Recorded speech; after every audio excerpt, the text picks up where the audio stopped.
E dando continuidade, então, segura a fome aí que a gente almoça já já, tá? Né, Tâmara? Dando continuidade, então, convidamos a doutora Marcela do Amaral Amado, coordenadora do Centro de Apoio Operacional das Promotorias de Justiça de Tutela Coletiva de Defesa da Cidadania do Ministério Público do Estado do Rio de Janeiro, apresentando, então, o projeto Saúde Fiscal. Gente, eu sei que a hora está adiantada, mas o projeto é maravilhoso. Receita não é só com transferência voluntária, né, doutora Marcela? Tem um deverzinho de casa também, né? Exatamente. Fique à vontade. Obrigada. O horário ficou meio ingrato. Não sei por que ficou para o Ministério Público, né? Mas tudo bem. Eu acho que não é nada pessoal, não, né? Cadê a apresentação? Pode colocar, por favor? Isso. Então, esse é um trabalho que a gente está promovendo e, como a gente tem pouco tempo e o horário realmente, a gente já está pensando em outras coisas e não mais em transferência, gestão, e sim se alimentar, eu prometo que eu acho que a gente consegue alcançar aí 1 hora, eu deixo vocês. E vai ser só um spoiler, porque já estão todos convidados para o dia 22 de junho, no Ministério Público. Acho que alguns já devem ter recebido o nosso convite, que vai ser um dia que a gente vai explicar como o projeto funciona. É um projeto institucional, é um projeto abraçado por toda a instituição, pelo Fórum Permanente Institucional, e tem justamente esse olhar voltado para o dever de casa, né, para o antecedente ao recebimento das transferências voluntárias. Porque, para receber transferência voluntária, a gente tem que estar com a casa estruturada. É bom que a gente tenha servidores de carreira, que a gente tenha um corpo técnico eficiente, bem remunerado, bem estruturado, bem aparatado. E, senão, não vai funcionar. Não adianta a gente querer chegar e receber uma verba de um convênio, que, como a Regina colocou, lá nos detalhes estão todos ajustados minimamente, e a gente não consegue arrecadar IPTU. A nossa planta genérica de valores está desatualizada e o nosso dever de casa não está sendo observado. Então, já com a ideia de que a gente aprende com os erros, né? A gente tem um histórico recente de problemas com arrecadação fiscal, o Ministério Público se voltou para apoiar os municípios na sua estruturação no que se refere à arrecadação de tributos primários. Então, eu até brinquei, né? O meu assunto não tem muito a ver, mas tem tudo a ver com o que a gente está tratando aqui hoje. É um trabalho feito pelo GAESF, que é o nosso grupo de combate à sonegação fiscal, que a doutora Karine Cuesta coordena, eu coordeno o CAU Cidadania e trabalho na difusão do trabalho desenvolvido. Aqui, como é que passa? Intuitivamente? Desligou, né? Também não foi proposital, doutora Marcela, tá? Eu acho que é tudo pessoal, gente. Aqui, né? Então, vamos lá, visão geral.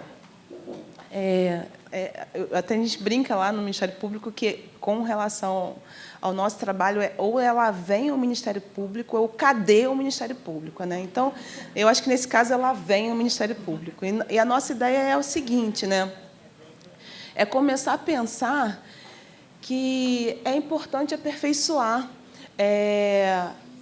a gestão tributária dos municípios, que isso é uma política pública que é antecedente a qualquer outra. Se eu não arrecado bem, se eu não trato bem dos meus tributos, como é que eu vou chegar na transferência voluntária de forma adequada e eficiente? Então, 11 municípios foram acompanhados dentro de inquéritos civis, cada um recebido o tratamento dentro das suas particularidades. Esse é um trabalho que vem sendo desenvolvido desde 2016, 2017. Então, ele já acompanhou 11 municípios nessa toada de acompanhar o que está sendo feito na gestão fiscal. São Gonçalo, fazer igual Edmilson, cadê São Gonçalo? Entendeu? São Gonçalo não tem o mesmo carisma, Edmilson, não adianta. Assinou um TAC com o Ministério Público e a gente teve bons resultados aí na captação de ISS e IPTU. Seguindo aqui na visão geral, a AFIMERG, que é uma associação dos fiscais, dos servidores dessa área, fez uma pesquisa em 22 municípios, em só 22, nós somos 92, e constatou que 5 não possuem lei que preveja o cargo de fiscal de tributos, né? 9 não exigem nível superior para esse cargo. 10 municípios não possuem agentes concursados para exercer essas funções, né, as funções privativas de fiscais de tributo. 12 municípios não tiveram nenhum tipo de treinamento por auditores nos últimos 5 anos, com exceção dos cursos oferecidos pelo Tribunal de Contas. Não sei se isso já mudou com relação aqui ao curso da Rede Mais. 5 municípios não possuíam ferramenta de informática específica para fiscalização. 11 municípios, mais da metade dos 22, não possuem computador para todos os fiscais. 18 municípios não possuem carros exclusivamente disponíveis para fiscalização. Então, esse é o quadro que a gente tem aí muito em apertada síntese de 22 municípios. Assusta, né? Porque como a gente vai conseguir trabalhar com uma plataforma tão interessante se a gente não tem o básico, que é um servidor concursado, capacitado na sua função básica, e computadores que se possa trabalhar. E aí, quais são os desafios, né? A gente tem uma cultura de sonegação fiscal. Isso infelizmente, algo que, como talvez se justifique, eu não vejo o resultado do pagamento dos meus tributos, então eu vou sonegar. Então, assim, isso passa por todo mundo. Eu já pensei assim, tenho certeza que todo mundo aqui já pensou assim, meu Deus, esse imposto de renda está chegando, né? Agora, finalzinho de maio, a gente pensa quanto que a gente paga e cadê o resultado? Então, a gente tem que reinverter isso, e conseguir mudar esse cenário justamente através de dar resultado. Mas a gente aqueles tostines gostoso porque vende mais ou vende mais porque é fresquinho, né? Não tem esse dilema que a gente vive. A gente tem que arrecadar melhor, não é mais só, é arrecadar melhor, empregar melhor e aí justificar a arrecadação. Então, realmente, são situações que se entrelaçam. A gente tem uma política, às vezes, paternalista, que desincentiva as ações de melhoria de atuação do fisco, principalmente no município. Aí eu vou, como a gente já é uma instituição um pouco antipática, às vezes, eu vou compartilhar com os senhores gestores, senhor prefeito, a nossa antipatia e dizer assim, não, a gente está cobrando mais IPTU, atualizando a planta genérica de valores, por conta do Ministério Público. Então, a ideia desse trabalho é justamente falar, porque é ruim para o gestor. Ele mora na cidade, trabalha ali todo dia, e vai falar, senhor prefeito, você está aumentando meu IPTU, meu ISS, aí isso coloca a culpa no Ministério Público. E aí, parte do problema vai ser solucionado, porque é antipático. Realmente não é popular aumentar tributo, mas é algo necessário, é algo que arrecadar melhor é inerente à consecução de qualquer política pública. Essa questão da estrutura física, né, de implementar recursos humanos e físico, ter um computador decente, com uma boa capacidade de funcionamento, importam parte aí dos desafios encontrados, né? O sistema tributário atrasado e complexo, terreno fértil para o planejamento tributário, a elisão fiscal. O planejamento tributário é justamente aí os empresários que não vão gostar mais da gente, mas, enfim, já não gosto também. É possível planejar, né,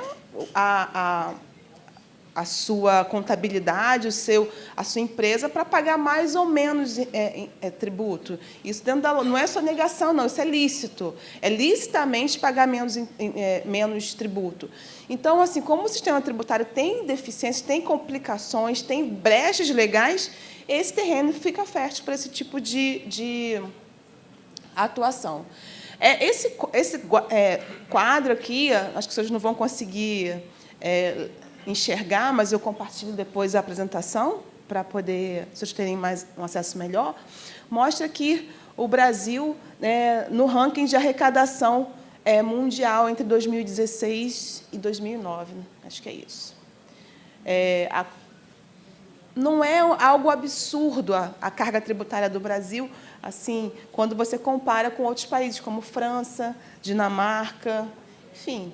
Tem uma carga tributária muito maior do que a do Brasil. Esse quadro aqui, esse gráfico, mostra como se operou a descentralização de serviço, da competência tributária, depois da Constituição de 88, e como isso não foi acompanhado pela descentralização de recursos. Ou seja, hoje o município tem gestão plena do SUS, tá? Gestão plena. Mas e aí, gente? A União concentra muito mais os tributos, recebe muito mais, até porque vai dividir, né? Mas o município tem muitas funções que não tinha antes de 88. Então, isso faz com que seja muito importante que o município se aparate para poder fazer o seu dever de casa e cobrar bem e arrecadar bem os seus tributos.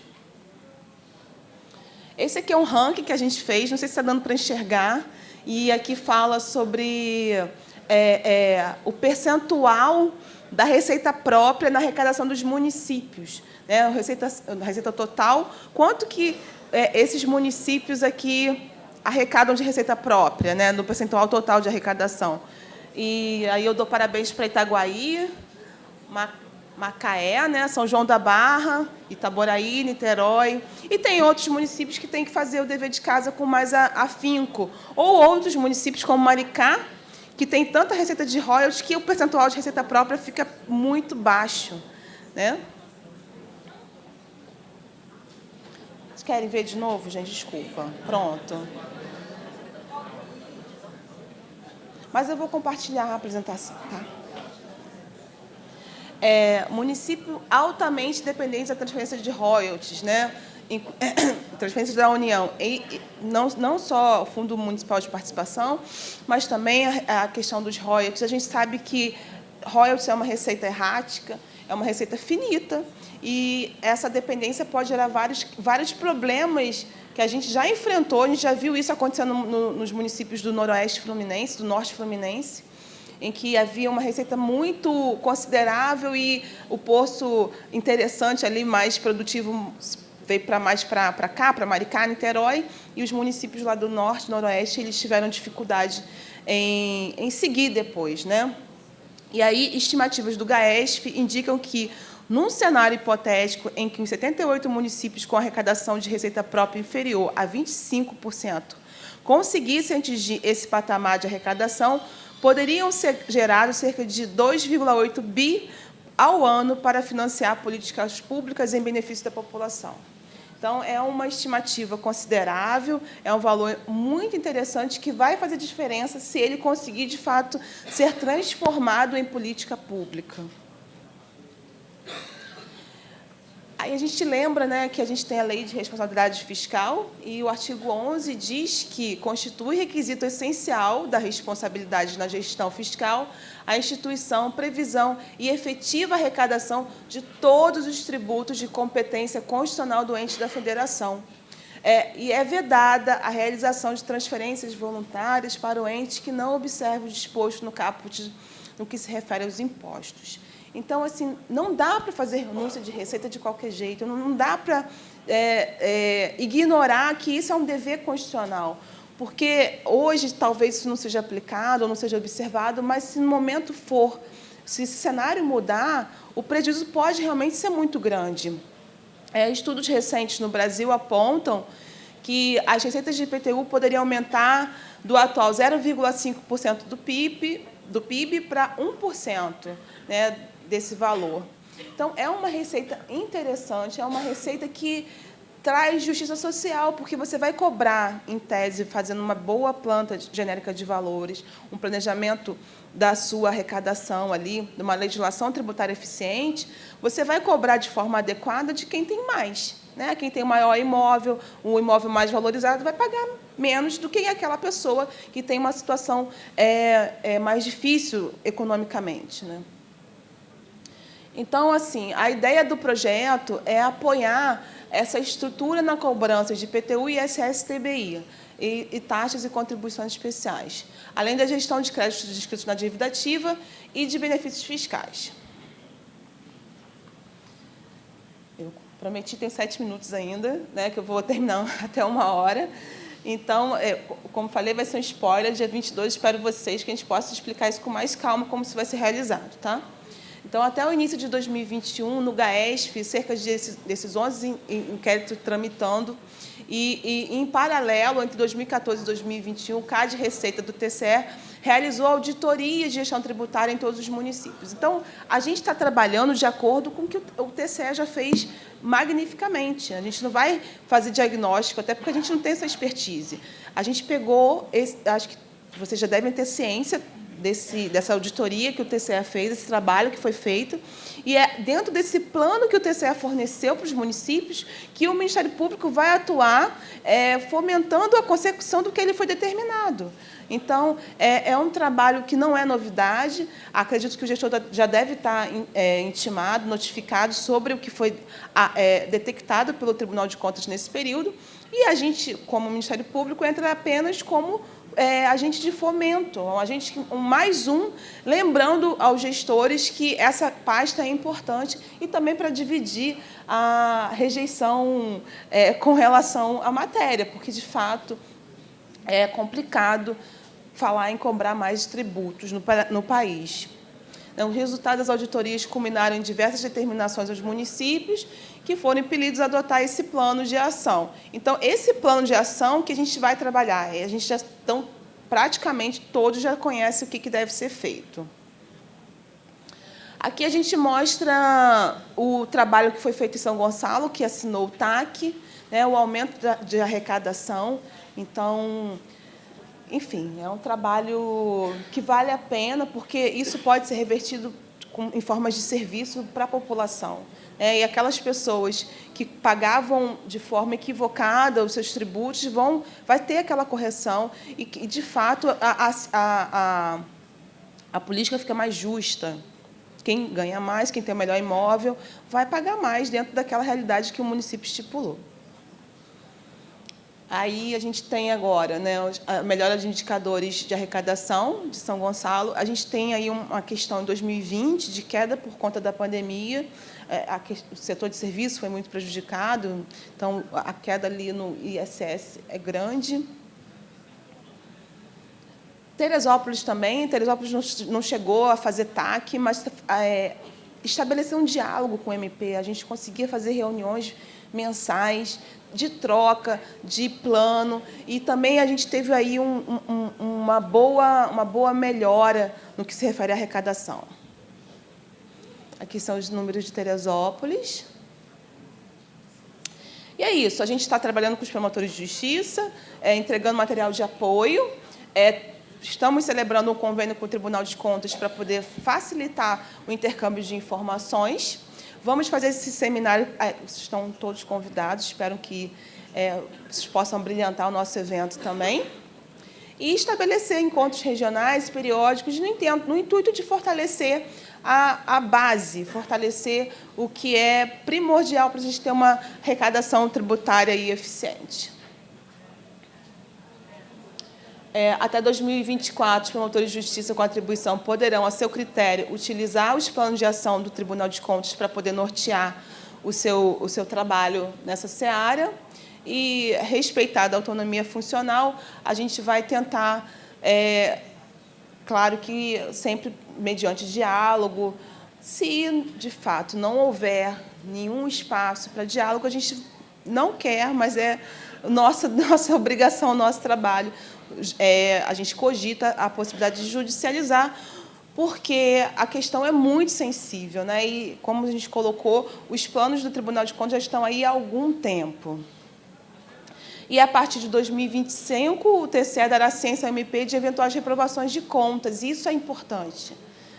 O TCE está já há quase 10 anos aí, encaminhou a auditoria, encaminhou os planos de ação, e isso vai reprovar contas em algum momento. Então, para além da questão toda de opção, chega um momento que se tem que fazer algo, tomar uma atitude, mesmo que seja impopular, dividindo aí a responsabilidade, é claro, com os órgãos de controle. Prefeito, coloca a culpa no Ministério Público e no Tribunal de Contas também, porque a gente não está sozinho nisso. Então, a gente espera conseguir maior engajamento dos gestores para solucionar essas questões estruturais, mais agilidade nas informações entre os órgãos de controle, clareza para os municípios sobre os critérios que devem ser analisados pelos órgãos de controle quando fazem a avaliação do que está sendo posto no que se refere à arrecadação. Maior coercitividade desses planos de ação do Tribunal de Contas, quando a gente adere ao que o Tribunal de Contas propôs, maior celeridade na instrução das ações de improbidade do MP e com as provas já colhidas pelo Tribunal de Contas. E é isso, aqui a doutora Karine Souza não pôde vir, agradeço a paciência dos senhores. Gente, olha só, perfeito. Vai dar tempo de chegar ao almoço com perfeição. Obrigada.